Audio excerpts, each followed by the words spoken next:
அவங்க வந்து அதை புத்தர் என்ன புத்தருடைய இது வந்து அடிமைத்தனம் இல்லை, அடிமை கிடையாது. நம்ம வாலண்டரியா ஆசைப்பட்டு தான் வந்து புத்தருக்கு சேவை செய்கிறோம். புத்த சமயத்துக்கு வந்து பார்த்தீங்கன்னா யாசகம் கேட்கும் பொழுது எவ்வளோ பசியாக இருந்தாலும் பார்த்தீங்கன்னா புத்தர் வந்து வாயை திறந்து கேட்கக்கூடாது அப்படின்னு. ஓ அப்படியே நிற்கணும், ஒரு 5 செகண்ட்ஸ் நிற்கணும், அவ்வளோதானே. வாயை திறந்து கேட்கணும். பார்த்தீங்கன்னா அந்த காமம், அதாவது பார்த்தீங்கன்னா நம்ம வந்து உடல் உறவு கூடாது, உடல் உறவு வந்து தவிர்த்து போகலாம். அது பேர் தான் பிரம்மச்சரியம். இதில் பின்னாடி வரும் பிரம்மனுடைய ஆச்சரணம். அவருடைய அவருடைய பண்பு என்னது அப்படின்னாக்கா பிரம்மச்சரியம். பிரம்மச்சரியம்னா என்ன? முக்கியமாக உடல் உறவு கூடாது. கோபம்ல தான் வந்து அந்த கெட்ட வார்த்தை உபயோகிக்கிறது இதெல்லாம் வந்து. அதே மாதிரி பார்த்திங்கன்னா நம்ம வந்து பொய் பேசுதல் உடனும் பொய் பேசுதல். மூன்றாவது வந்து போதை வஸ்துக்கள், ஆல்கஹாலாக இருக்கட்டும், வந்து அந்த மாதிரி விஷயங்கள் எல்லாமே வந்து தவிர்க்க வேண்டும். அதனால் அதாவது நம்ம நார்மலாக இருக்கணும், நார்மலாக மாறிடக்கூடாது, நார்மலாக இருக்க வேண்டும். ஸோ இது வந்து ஜென்ரலாக வந்து துறவிக்கும் சாதாரண மக்கள் இதை வந்து பஞ்சசீலம். யாசகம் போன்ற விஷயங்களா இருக்கலாம், மற்ற புத்த சொன்ன நிறைய விஷயங்களா இருக்கலாம். இது ஃபாலோ பண்ணுறது எவ்வளோ சிரமம்னு நினைக்கிறீங்களா, இல்லை உங்களுக்கு கம்ஃபர்ட்டாக தான் இருக்கா? எனக்கு வந்து சந்தோஷம்தான். கம்ஃபர்ட்டுன்னு சொல்கிற வார்த்தையை நான் படிச்சுட்டு எனக்கு ஹாப்பியாக இருக்குது அப்படிங்கிறத நான் அந்த வார்த்தையை எடுத்து ஹாப்பி போடுறேன். ஓகே. அதே மாதிரி இதுக்கு இந்த ரூல்ஸ் அண்ட் ரெகுலேஷன் ஒன்று இருக்கும்ல, இந்தந்த விஷயங்கள் கடைபிடிச்சே ஆகணும், நீங்கள் அதை மீறிட்டீங்கன்னா இந்த வாழ்க்கைக்கான அர்த்தமே இல்லை அப்படின்னு ஒரு விஷயம் இருக்கும்ல, அது என்ன மாதிரியான விஷயங்கள், அந்த ரூல்ஸ் அண்ட் ரெகுலேஷன் என்னென்ன? புத்த இதில் வந்து பார்த்தீங்கன்னா, அதாவது தசசீலம் அப்படின்னு சொல்லி, தசன்னா 10, சாதாரண மக்களுக்கு பஞ்சசீலம் கொடுக்குறான் 5. அதாவது சீலம் அப்படிங்கிறது ஒழுக்க நெறிமுறை. அதாவது ஒழுக்க நெறிமுறை என்றால் வந்து அதை உடைக்கக்கூடாது அப்படின்னு கிடையாது. அவங்க வந்து அதை வந்து ட்ரை பண்ணி கடைப்பிடிக்கணும். அதுக்காக வந்து சில டைம் வந்து அது வந்து தவறுது அப்படிங்கிறதால அவங்கள உடனே வந்து நீங்கள் வந்து அவ்வளோதான் நீங்கள் அப்படின்னு சொல்ல முடியாது. அவங்க வந்து அதை புத்தருடைய இது வந்து அடிமைத்தனம் இல்லை, அடிமை கிடையாது. நம்ம வாலண்டரியாக ஆசைப்பட்டு தான் வந்து புத்தருக்கு சேவை செய்கிறோம், புத்த சமயத்துக்கு சேவை செய்கிறோம். தவிர்த்து நம்ம ஒரு அடிமை போல் கிடையாது. ஈவன் துறவுறமும் எப்படின்னு பார்த்தீங்கன்னா, இப்போ வந்து சில பேருக்கு ஒரு சாதாரண வாழ்க்கையின் மீது ஆசையாக இருக்கிறது, துறவுற வாழ்க்கையை விட்டு போகலாம். இங்கே ஒன்றும் அடிமைத்தனம் கிடையாது. அதே மாதிரி சாதாரண மக்களுக்கு இங்கே வர்றதுக்கு ஆசையாக இருக்குன்னா வரலாம். ஸோ இதில் வந்து பார்த்தீங்கன்னா தசசீலத்தில் வந்து பார்த்திங்கன்னா, ஒன்று வந்து பார்த்திங்கன்னா உயிர் வதைக்கூடாது. அப்படிங்கும்போது பார்த்திங்கன்னா நம்ம டைரெக்டாக போய் உயிர் வதைக்கூடாது. புத்த இதில் வந்து பார்த்திங்கன்னா நான்வெஜ் சாப்பிடலாம். யாரோ யாசகம் கொடுக்கும்போது சாய்ஸ் கிடையாது, இது தயிர் சாதம் தான் போடணும், இல்லை வந்து சாம்பார் சாதம் தான் போடணும் அப்படின்னா கிடையாது. எனிதிங், அதாவது உயிர் வாழ்வதற்கு என்ன, அதாவது எது போட்டாலும், அதாவது கெட்டு போயிருக்கக்கூடாது, பாய்சன் இருக்கக்கூடாது. எது கொடுத்தாலும் நம்ம சாப்பிட போகிறோம். உயிர் இன்னைக்கு சாப்பிட்டா நாளைக்கு வரும், அவ்வளோதான். ஸோ அப்போ வந்து உயிர் வதைக்கூடாது, டைரெக்டாக வதைக்கூடாது. இரண்டாவது வந்து பார்த்திங்கன்னா, இரண்டாவது வந்து பொய், அதாவது என்ன சொல்கிறது, அதாவது கொடுக்காததை எடுக்கக்கூடாது. இரண்டாவது மெயினாக வந்து பார்த்திங்கன்னா, அதாவது யாராவது கொடுத்தாங்கன்னா எடுத்துக்கலாம். இப்போது ஒரு பொருள் ஏதோ இருக்குது, அதை எடுக்கக்கூடாது. அதாவது எப்படின்னா தானமாக கொடுக்குறாங்க அப்படிங்கும்போது எடுத்துக்கலாம். கொடுக்காத போது அதை வந்து இப்போ அதில் வந்து பார்த்திங்கன்னா நம்ம அதாவது என்ன சொல்கிறது, இப்போது அதாவது அதில் தான் வந்து பார்த்திங்கன்னா யாசகம் கேட்கும் பொழுது எவ்வளோ பசியாக இருந்தாலும் பார்த்தீங்கன்னா புத்தர் வந்து வாயை திறந்து கேட்கக்கூடாது அப்படிங்கிறார். அப்படியே நிற்கணும், ஒரு 5 செகண்ட்ஸ் நிற்கணும், அவ்வளோதானே.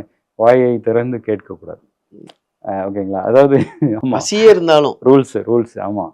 அப்படி அன்றைக்கு கிடைக்கல, ஒரு குறிப்பிட்ட ஏரியாவில் பார்க்குறோம், கிடைக்கலங்கும்போது அடுத்த நாள் தான் வரணும். அன்னைக்கு உடனே போய் நாளை வாங்குறேன். ஆமாம், இல்லை அந்த ஏரியாவுக்கு போகலாம், அங்கே கிடைக்கும், இங்கே கிடைக்கும், அதெல்லாம் கிடையாது, அலையக்கூடாது. ஸோ அதனால் ஓகே. அடுத்தது வந்து பார்த்திங்கன்னா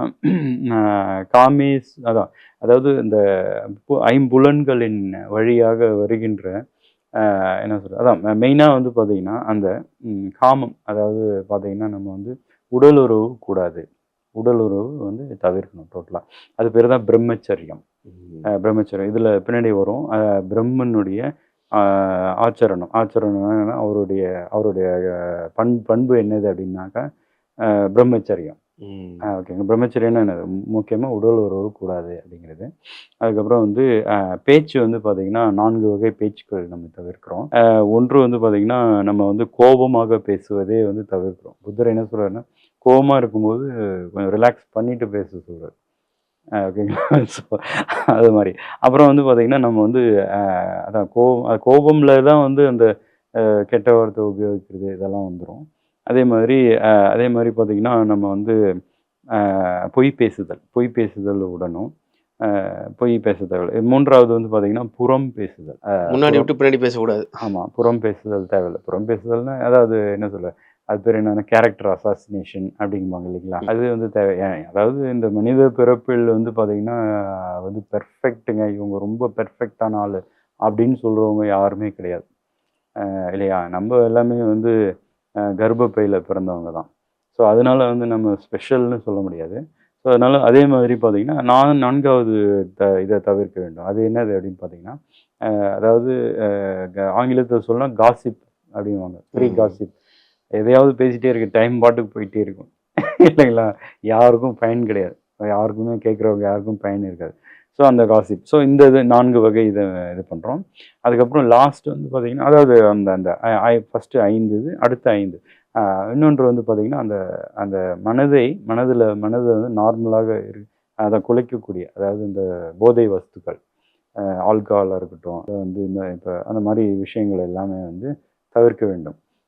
அதனால அதாவது நம்ம நார்மலா இருக்கணும். என் மனது அப்நார்மலா மாறிடக்கூடாது. மாறிறக்கூடாது. ம். நார்மலாக இருக்க வேண்டும்.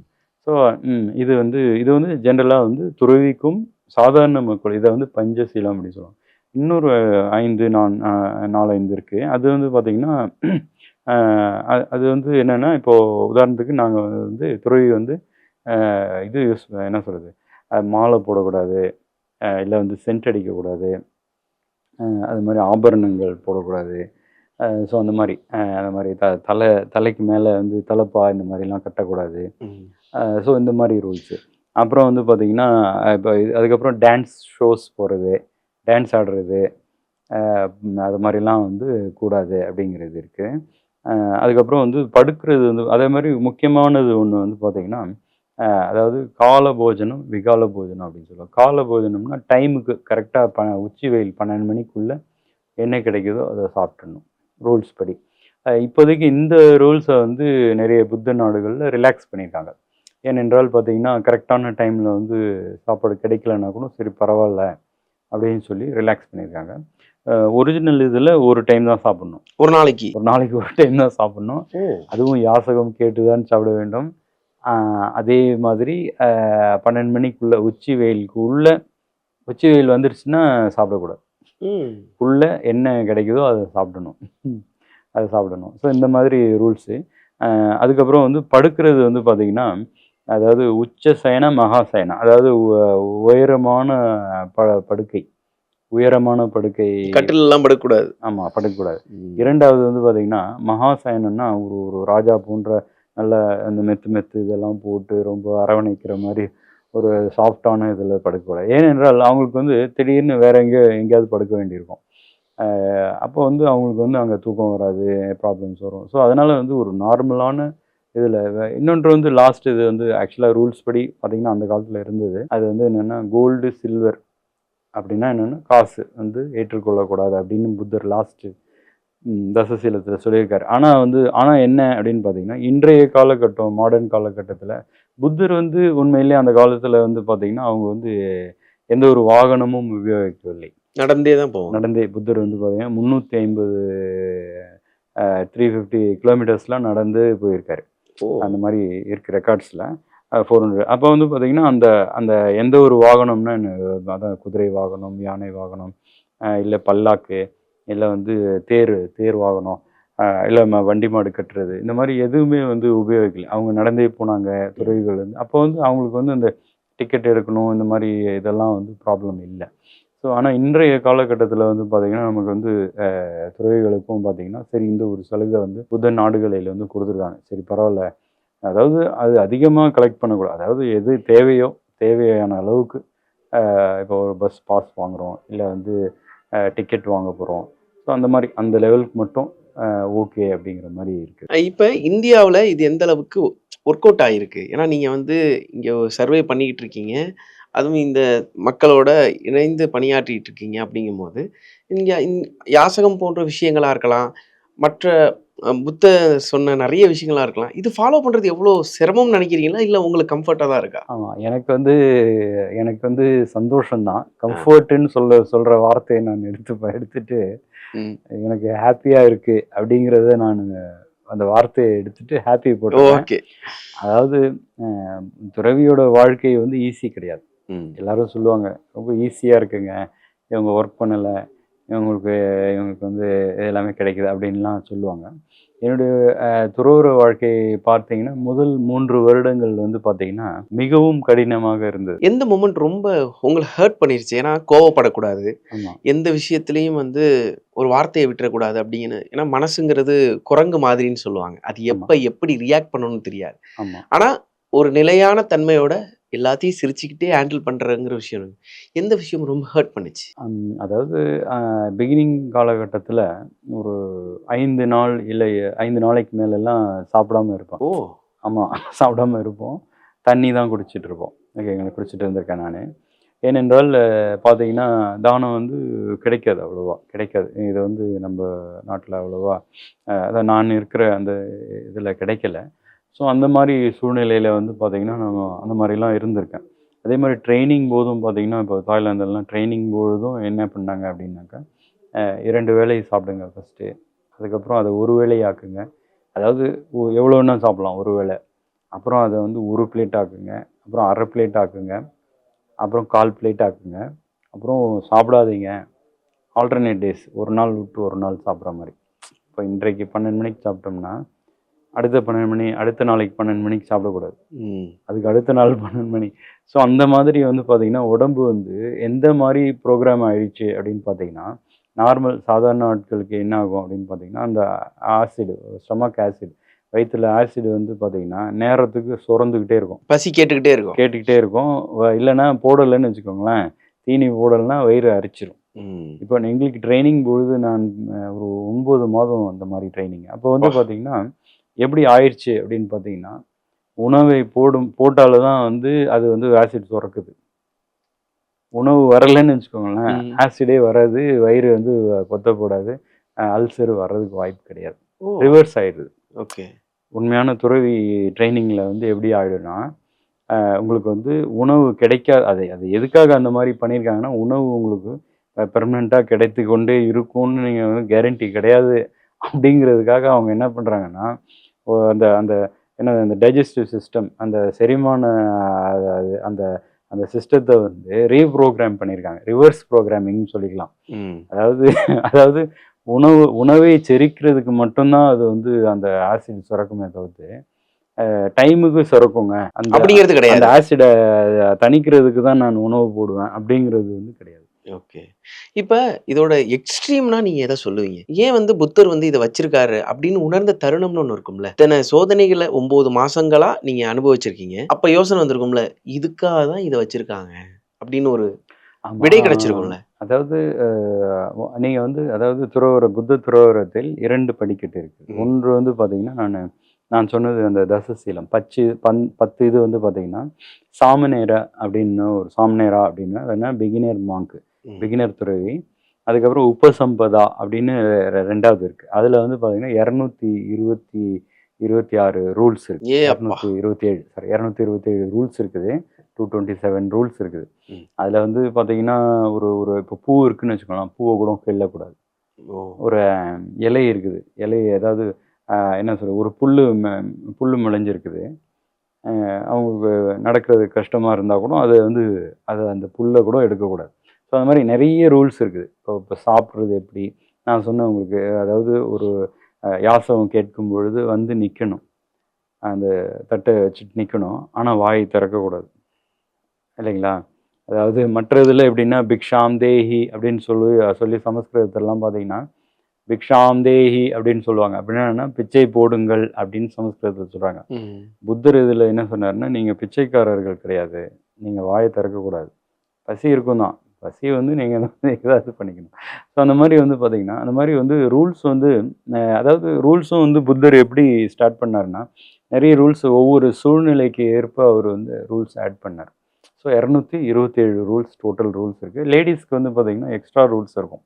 அவங்களுக்கு மாதவிடாய் அந்த டைம்ல என்ன ரூல்ஸ் ஃபாலோ பண்ணணும். ஏன்னா அவங்க மென்மையானவங்க. ஆமா. அவங்களுக்கு மென்மையான ஒரு தளர்வு இருக்கா?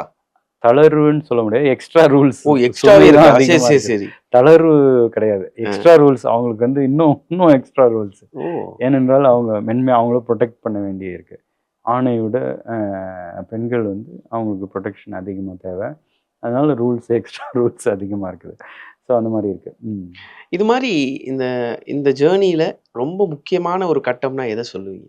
இதுதான் என்னோட ஒரு முக்கியமான ஒரு கட்டம். முக்கியமான கட்டுதல் அப்படிங்கும்போது பார்த்தீங்கன்னா, தியானத்தில தான் வந்து பார்த்தீங்கன்னா, எனக்கு வந்து அ அதாவது 2 கட்டம் எடுத்துக்கலாம். ஒன்று வந்து பார்த்தீங்கன்னா, தியானத்தில் வந்து நம்ம வந்து அந்த தியான நிலைகள் வரும். ம். புத்த இதில வந்து ரொம்ப ஸ்பெஷல் என்ன அப்படின்னு பார்த்தீங்கன்னா, நம்ம வந்து விபாசனா தியானம் 10 நாள் போவோம் நம்ம. 10 நாள் இங்கெல்லாம் நெறைய இடத்துல இருக்குது. ஆல் ஓவர் வேர்ல்டு ஆமா. இந்தியால. அது ரொம்ப ரெஸ்ட்ரிக்ஷனான ஒரு விஷயம்ல அது. ஆமா. விபாசனா கேள்விப்பட்டிருக்கேன் நானு. கேள்விப்பட்டீங்களா? அதான். எல்லாத்தையும் வாங்கிருவாங்க. வாட்ச் கட்டியிருந்தா வாங்கி எல்லாத்தையும் ஒரு கவர்ல போட்டு, செல்ஃபோன் எல்லாம் ஆஃப் பண்ணி ஒரு கவர்ல போட்டு உள்ள வச்சுருவாங்க. ஒரு 10 டேஸ் அவங்களே சாப்பாடு போடுவாங்க. இது ஃப்ரீ தான் எல்லாமே இல்லைங்களா? அவங்களே சாப்பாடு 2 வேள சாப்பாடு போடுவாங்க. அங்கேயே இருக்கணும். தியானம் பெர் டே வந்து ஒரு நாளைக்கு 10 மணி நேரம் தியானம் பண்றோம். ஸோ அப்போ வந்து பார்த்தீங்கன்னா, அந்த தியான நிலைகள் 10 நாள்லயே வந்து வந்துகிட்டே இருக்கும். எனக்கெல்லாம் வந்து பார்த்தீங்கன்னா, 3வது நாள்லயே வர ஆரம்பிச்சுரும். ஒரு 3வது நாள், 2வது நாள்லயே மனது அப்படியே உட்காந்துரும். ரிலாக்ஸ் ஆயிடும். ஏன்னா நம்ம வெளி உலகத்துல ஓடிட்டுருக்கோம். இங்க வந்து பார்த்தீங்கன்னா, எல்லாரும் ஒரே வேலை தான் செய்வாங்க. அந்த மெடிடேஷன் ஹால்ல எல்லாரும் ஒரே வேலை தான் செய்வாங்க. அது என்னது தியானம் மட்டும் பண்ணிட்டு இருப்போம். அதாவது மூளைய வந்து மேம்படுத்தி கொண்டு அதாவது உழுது கொண்டு இருக்கிறார் அப்படின்னு சொல்லிக்கலாம். அதாவது என்னது அதான் அந்த அதான் அப்போ வந்து அது வந்து வந்துட்டே இருக்கும். ஸோ அது வந்து நமக்கு வந்து அந்த சாதாரண நம்ம வாழ்க்கையில் இருக்கின்ற அந்த சந்தோஷமும், மற்ற என்ன சொல்றது, கோபம் இந்த மாரி ஃபீலிங்ஸ் போர் அடிக்குது. இத தவிர்த்து நமக்கு இந்த உலகத்தில், மனித லோகத்தில் கிடைக்காத ஃபீலிங்ஸ், கிடைக்காத சந்தோஷம்னு எடுத்துக்கலாம். கிடைக்காத அமைதி, சந்தோஷம் இதெல்லாம் இருக்கிறது என்று வந்து அங்க நான் தெரிந்து கொண்டேன் ஃபர்ஸ்ட்டு. இதை தவிர்த்து இருக்குதுன்னு முன்னாடி நான் நம்ப மாட்டேன். ஆனா அங்க வந்து கிடைத்தது 1. 2 வந்து பார்த்தீங்கன்னா, புத்தரின் வார்த்தை வந்து பார்த்தீங்கன்னா, இதில வந்து ஒரு இது சொல்லுவாங்க. அதாவது புத்தரோட வார்த்தை வந்து செவி வழி ஞானம் என்று சொல்லுவாங்க. செவி வழியாக உள்ள போயிட்டு மனதில இருக்கின்ற சில விஷயங்கள வந்து அது எடுக்கும். எடுத்ததுக்கப்புறம் வந்து பார்த்தீங்கன்னா, உங்களுக்கு அந்த மைண்ட் வந்து தெளிவாகும் பார்த்துருக்கீங்களா? அந்த கண்ணோட்டம் வெளி உலகத்தை பார்க்கின்ற கண்ணோட்டம் வந்து பார்த்தீங்கன்னா, மிகவும் கிளாரிட்டியோட இருக்கும். முன்னாடி வந்து குழப்பத்தோட இருந்திருக்கலாம். அதுக்கப்புறம் பார்த்தீங்கன்னா, நீங்க பார்க்குறது கொஞ்சம் கொஞ்சமா வந்து பார்த்தீங்கன்னா, கிளாரிட்டி வரும். ஸோ இந்த 2யும் வந்து பார்த்தீங்கன்னா, நான் வந்து டைரக்ட்டா கண்டுகொள்ளும்போது பார்த்தீங்கன்னா, எனக்கு மிகுந்த சந்தோஷம். அதான். இவ்வளோ நேரம் புத்த மதத்த பத்தியும், புத்த துறவியோட வாழ்வியல் எப்படி இருக்கும் அப்படிங்கிற விஷயத்த பத்தியும் நெறைய விஷயங்கள் எங்ககிட்ட நீங்க ஷேர் பண்ணிக்கிட்டீங்க. உங்களுடைய நேரத்திற்கும், உங்களுடைய வார்த்தைகளுக்கும், முக்கியமா உங்களோட கருத்துக்களுக்கும் மிக்க நன்றி சார்.